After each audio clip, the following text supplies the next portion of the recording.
back to the kayak. Today we're going to be doing some live bait fishing, which is something that I love to do, and usually it's done in the ocean, for me at least, but today we're going to try to do it in freshwater. So what I have with me, I picked up this morning, these guys right here. Let me show you exactly what these are. These right here are live jumbo minnows. I don't want to drop it into the water, but let me just hook one up. I believe these are a shad of some sort. I'm not exactly sure what kind of shad, but that's how we're gonna hook him right there. Just, oh shoot, that wasn't good. We're gonna get him in the water quick while he's alive. We just got a little live bait hook. Oh man, that's not good. All right, let's get him in the water.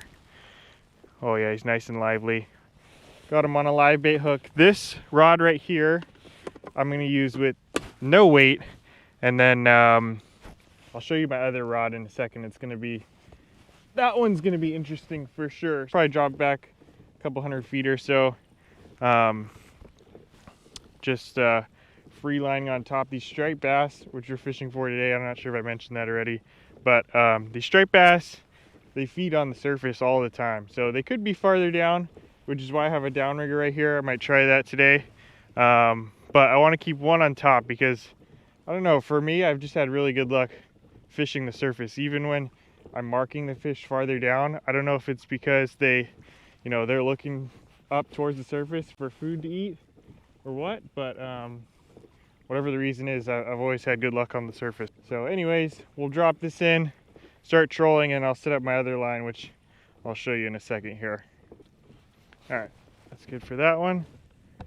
And this is where it gets interesting. So this is normally my trout setup. It's an ultralight 7-foot with a 1500 size reel on here, so it's super light. I definitely wouldn't recommend this for striper fishing, but let's make it interesting today. So anyways, I got a little bit heavier tackle than I normally use for trout, but still, I mean, it's an ultralight rod. So if I hook a big one on this, I probably won't have a chance with it, but schoolie size, I think I can land it. So we'll see. I'm gonna see if it works out. Basically the same setup.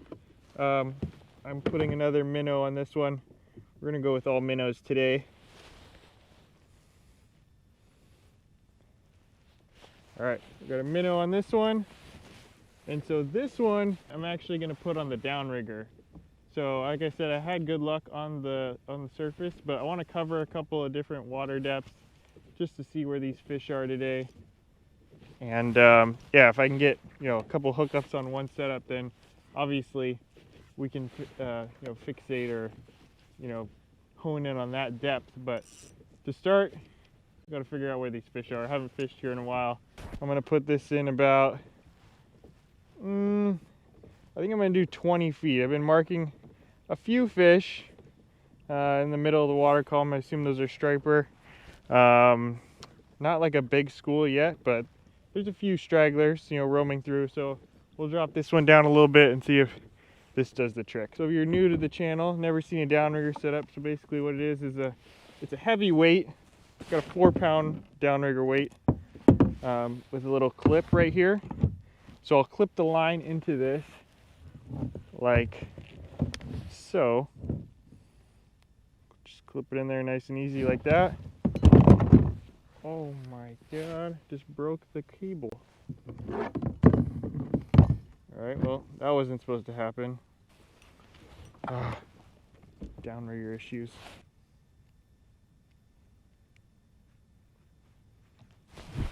Oh!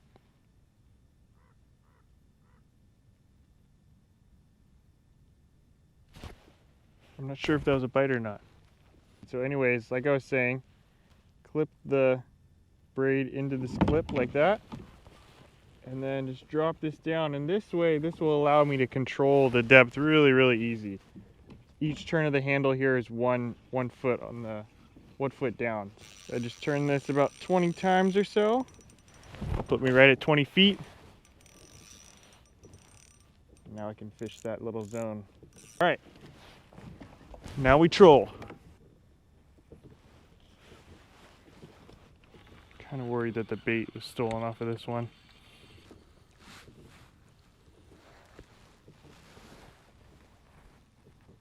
Oh, dude, I think this one got hit.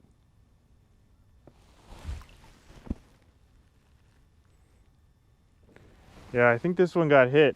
I think that was a bite that we saw earlier. He looks kind of messed up. Yeah, let's swap him out for a fresh one. All right, we're gonna circle back around to that spot because I did mark a few fish right there. And I think this one got bit. I saw a little bounce. I don't know, it was kind of out of the corner of my eye. And then, yeah, when I brought it in, the minnow looked like he had been hit. So, yeah, let's go back around that spot and see if we can get him to bite again.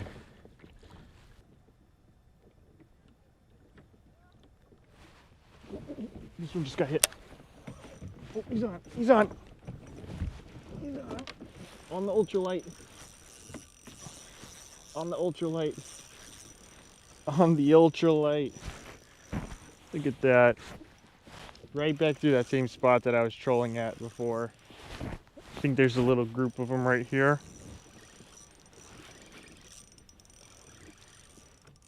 I'm feeling this one's not huge.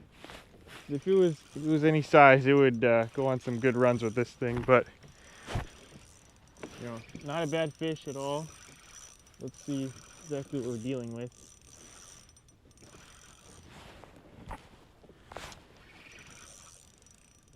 So this one was on the downrigger, down about 20 feet or so. So that tells me something. They're not right on the surface. I think I could probably get one on the surface as well, because I think my other rod that was on the surface got bit. But it's another clue to the puzzle. There he goes. There he goes. Oh, nice little schoolie. Not too bad. Not too bad at all. The only thing I didn't bring today, I forgot, was my net. So it's all gonna be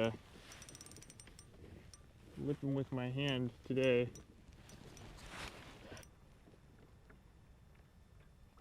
Okay, there we go. Not a bad one to start. All right, so there's fish number one. Nice, healthy, I mean, good looking striped bass, not huge, but probably a good, I mean, if I was keeping any fish today, I think that'd be a keeper here. We'll just measure it. Just get a rough estimate here. I think it's probably like 18 or 19 inches. I'm not gonna be keeping any today, but you know, definitely good eating fish.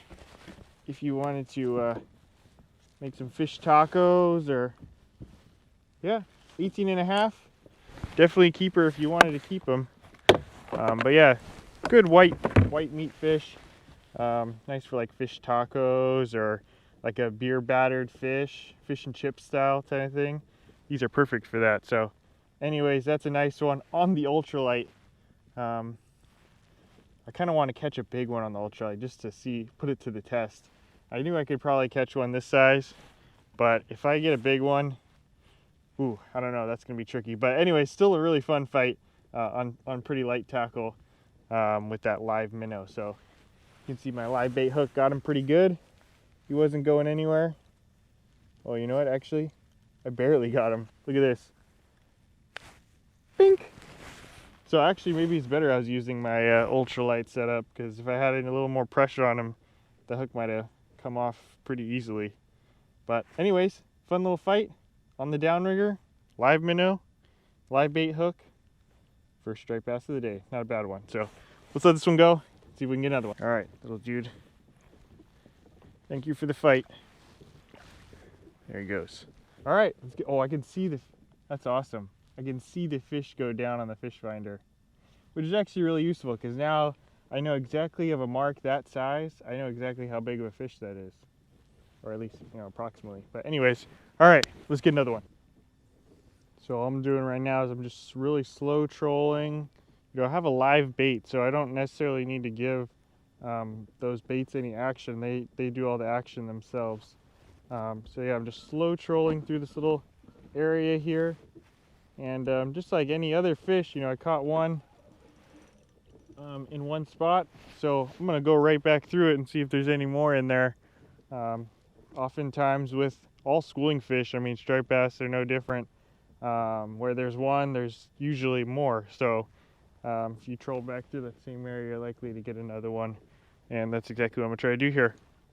We'll see. Yeah, jeez. Like that's, like how they gotta have some kind of filters to like, dude, that's like so blatant. Oh, hold up, I gotta go real quick. I'll call you in a sec.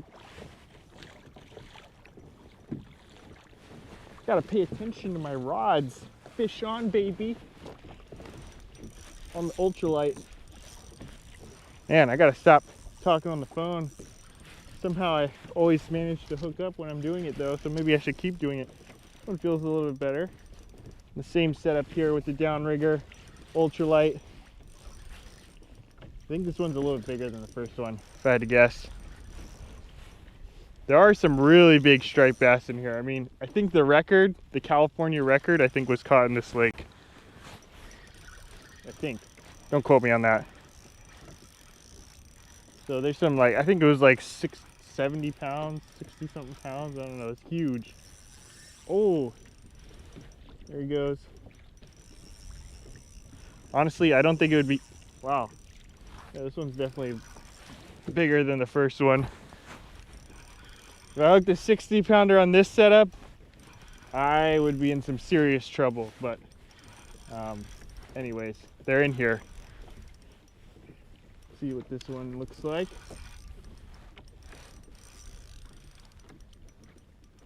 Oh yeah, oh, that's a nice one. That's a nice one right there.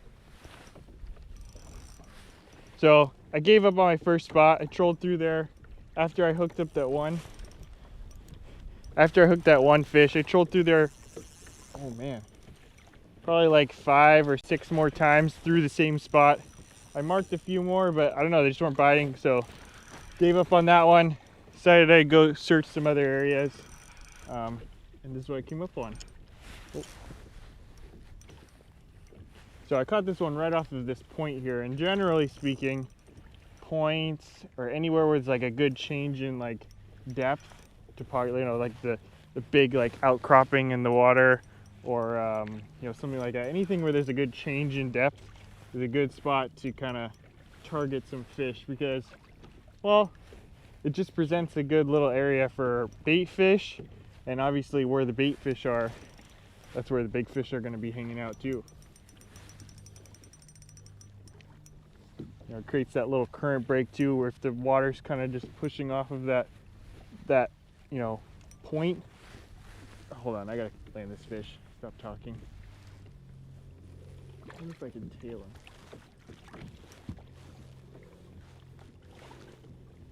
All right, there we go. All right, so there's our second striper of the day. Again, pretty nice one. Probably a little bit bigger than the first one actually. I think it's probably like maybe 21 or 22 inches. Here, we'll just measure him. Seems like people like to know exactly how big it is sometimes. So we'll give him an official measure. Almost, yeah, 22. Right on the dot. Not a bad one. Yeah, not a bad one. But like I was saying, I mean, there's some big fish in here. I mean, they get up to like 60 or 70 pounds. Those are like super rare.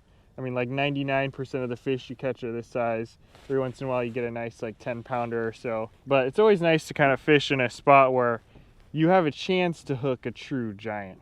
You know, even though it's not very likely, just to have the chance that it might happen just adds an extra element of like suspense, I guess. Nice little freshwater fish. Now these, if you've watched my channel for a while, I catch a lot of these in the surf. Actually, I prefer to catch them in the surf if I had a choice. But during the winter months, the surf fishing is pretty much slows down. I mean, you can catch them out there still, but it's really slow, few and far between. But these same striper that we catch in the ocean also can survive in freshwater. And that's exactly what we have here at this lake. They're kind of, I'm sure they were planted in here at some point, but now they're pretty much naturally reproducing, you know, to get to like this. Really good eating, like I said, but we're not keeping any today, so we'll let this one go. Look at those colors. Oh, there he goes.